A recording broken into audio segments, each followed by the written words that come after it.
Hace unos días se popularizó este gráfico que publicó la BBC, donde aparentemente se indicaba que el grueso de la financiación para el desarrollo de las vacunas contra el coronavirus había partido del sector público. Como podemos comprobar en esta infografía, todas las vacunas tenían una financiación eminentemente estatal, mayoritariamente estatal, incluso algunas vacunas no tenían en absoluto financiación de empresas privadas, como mucho financiación no gubernamental, pero apenas financiación del sector privado, salvo la de Sanofi, que ha sido una de las menos exitosas, porque todavía no ha sido desarrollada y se espera que esté desarrollada a finales de 2021. Por tanto, parecería que la financiación pública ha sido totalmente indispensable, ha sido la que ha capitaneado el desarrollo de las vacunas y, por tanto, la que nos ha salvado de una de las mayores crisis sanitarias y económicas de nuestra historia reciente.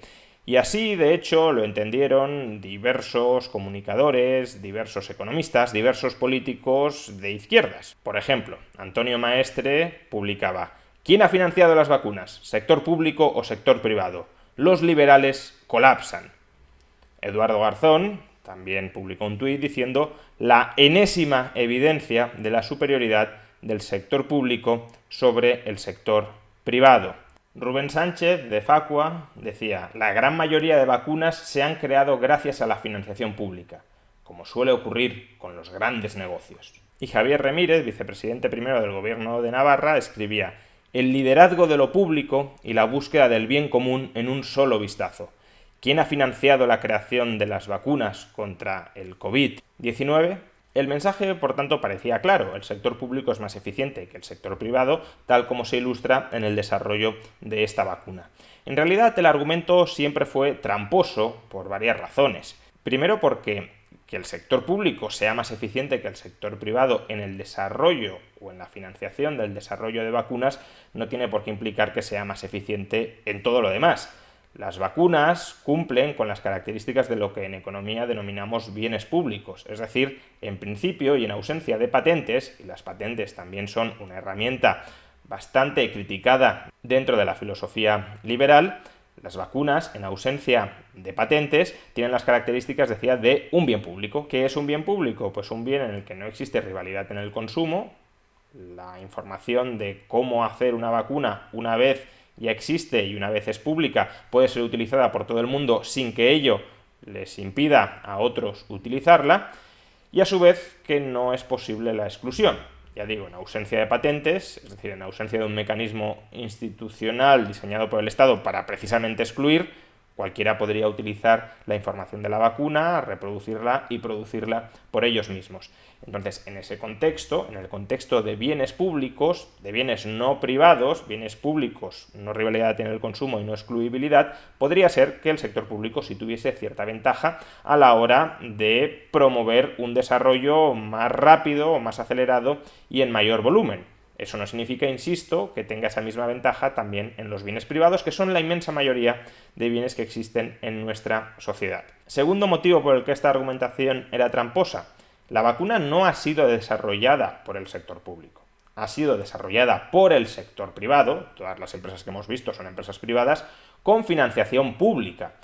En todo caso, lo que pondría de manifiesto el gráfico, por tanto, es la superioridad de la colaboración público-privada, pero no la superioridad del sector público sobre el privado, porque si esta vacuna hubiese sido desarrollada por funcionarios estatales en un laboratorio estatal, podría tener sentido decir que el sector público es más eficiente que el sector privado, pero es que no ha sido así. Ha sido desarrollada, insisto, por empresas privadas, por trabajadores científicos contratados por esas empresas privadas, eso sí, según esta infografía, con financiación pública. Por tanto, lo que podría poner de manifiesto es la superioridad de la financiación público-privada. Pero extrañamente, estas mismas personas que nos decían que esta infografía ponía de manifiesto la superioridad del Estado y la inferioridad del sector privado, luego desdeñan con bastante radicalidad propuestas de colaboración público-privada en ámbitos como la educación, por ejemplo los conciertos educativos, como la sanidad, los conciertos sanitarios o como las infraestructuras, por ejemplo la construcción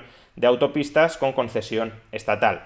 No digo que estas fórmulas sean acertadas o sean adecuadas, yo personalmente tengo reservas con respecto a ellas, pero claro, si uno dice que la financiación pública de empresas privadas es tan buena y quiere generalizar ese principio al conjunto de la sociedad, resulta un tanto extraño que en aquellos ámbitos donde sí se puede aplicar, porque hay partidos políticos que hacen propuestas al respecto que podrían tener el apoyo de estos intelectuales, pues en esos casos no se apoyen esas iniciativas que serían la extensión lógica del principio que ellos estaban alabando. Y en tercer lugar, ¿por qué esta infografía era tramposa, o al menos debería haber generado ciertas dudas entre aquellos que la divulgaban, entre aquellos que la utilizaban para validar sus ideologías, sus ideas, sus concepciones del mundo previas a conocer este gráfico, esta infografía? Pues porque la infografía tenía evidentes defectos en su confección. Es verdad que conocer cuánto han invertido las farmacéuticas privadas en el desarrollo de la vacuna es complicado, porque no es información que hayan hecho todavía pública y accesible a todo el mundo, y por tanto que era difícil contrastar esta información. Sin embargo, personalmente yo sí me había intentado informar, incluso antes de esta infografía, sobre cómo se había financiado la primera de las vacunas, la de Pfizer y BioNTech, por la polémica que surgió en torno a si Pfizer había renunciado a toda la financiación pública o no había renunciado a ella, etc. Y ya digo, aunque la información no es todo lo transparente que nos gustaría, lo que sí sabíamos es que el coste de la vacuna de Pfizer-BioNTech rondaba los 2.000 millones de dólares, que Pfizer, además, era la encargada de desembolsar inicialmente, hasta que la vacuna se comercialice, todos los costes del desarrollo, y que una vez la vacuna se comercialice, BioNTech se hará cargo, le reembolsará a Pfizer la mitad de estos costes del desarrollo. Entonces, viendo la infografía que presenta la BBC, pues claramente vemos que ahí hay alguna errata, porque según la BBC, el coste de la vacuna de Pfizer y BioNTech apenas ha costado 400 millones de libras. Es más, incluso la infografía está mal diseñada, porque si os fijáis, lo que dice la infografía es que cada cuadrado representa 100 millones de libras, y en el caso de Pfizer-BioNTech solo hay 3 cuadrados, es decir, que por un lado nos dice que el coste de la vacuna son 400 millones de libras, y por otro, según los cuadrados, ha costado 300 millones de libras. Había, por tanto, un defecto clarísimo en esta infografía y algunos así lo hicimos notar. Por ejemplo, yo mismo publiqué el siguiente tuit. Pues hombre, la vacuna de Pfizer-BioNTech no ha costado 406 millones de libras, sino casi 2.000 millones de dólares. Y de hecho, según la infografía, 3 cuadrados ha costado 300 millones de libras. Ni la propia imagen es coherente con sus propios datos. La infografía, por tanto, estaba mal y con una cierta investigación. Es verdad que los datos no eran fácilmente accesibles, que había que hacer una cierta investigación, pero con una cierta investigación se podía averiguar que al menos algunos de ellos tenían deficiencias y que por tanto quizá el conjunto de información que aparecía en esa infografía no era del todo fiable. Pues bien, hoy la BBC ha actualizado los datos de su infografía y la imagen que plantea es totalmente distinta a la que se reflejaba en su primera infografía. Como podemos observar, ahora la financiación privada de empresa privada, si añadimos la no gubernamental, que también es privada, pues todavía más, pero la financiación privada de empresas privadas se vuelve mayoritaria en varias vacunas como la de AstraZeneca, la de Pfizer-BioNTech, que tiene un coste actualizado no de 400 millones de libras, sino ya de más de 2.000 millones de libras, o incluso en la de Johnson & Johnson. La pública sigue siendo mayoritaria en la de Moderna, en la de Novavax, incluso en la de CureVac, pero lo que vemos es que el sector privado sí ha tenido un peso, una importancia crucial a la hora de desarrollar 2 de las 3 vacunas que de momento tenemos aprobadas para combatir el coronavirus en el año 2021. Con la actualización de los datos, por supuesto, hay muchos debates que subsisten. No quedan zanjadas todas las cuestiones. Por ejemplo, ¿podría AstraZeneca haber sido capaz de desarrollar su vacuna sin la financiación pública? ¿O de haberla desarrollado tan rápido como la ha desarrollado? ¿Podrían haberlo hecho Pfizer y BioNTech? Bueno, en este caso tiendo a pensar que sí, porque como veis la financiación pública es bastante residual y Pfizer tiene un músculo financiero enorme para haber suplido, si hubiese sido necesario, esos 400, 500 millones de libras que ha desembolsado esencialmente el gobierno alemán.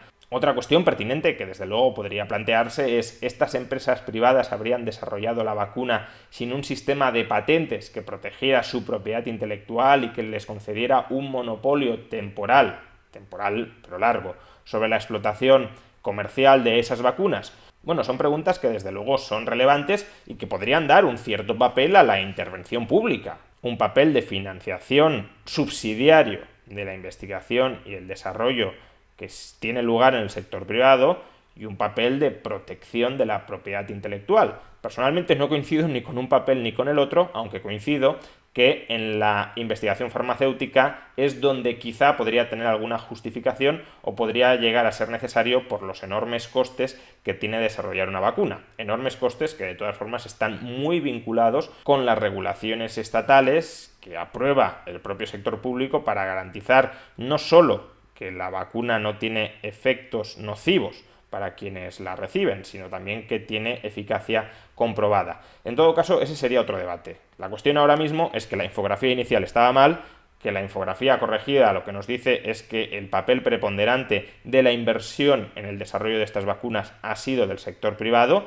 sin que ello signifique que el sector público no ha jugado ningún papel, pero que en todo caso ha jugado un papel en la financiación, no en la provisión directa del desarrollo de la investigación de estas vacunas. La investigación y el desarrollo sí ha sido 100% privado, sí ha sido 100% desarrollado por empresas privadas, aun cuando hayan recibido financiación pública. Y por tanto, todos aquellos que quisieron utilizar el gráfico de la BBC como una demostración de que el sector público es superior intrínsecamente al sector privado, creo que deberían rectificar, porque este gráfico era un gráfico incorrecto, y porque el gráfico correcto lo que pone de manifiesto, insisto, es que la investigación y el desarrollo han sido ejecutados por el sector privado y han sido financiados en la mayoría de las vacunas mayoritariamente por el sector privado. Quizá el sector público pueda tener un papel, pero ese papel, en todo caso, será un papel subsidiario, un papel no protagonista a la hora de proporcionar desarrollo, innovación, progreso y bienestar a los ciudadanos.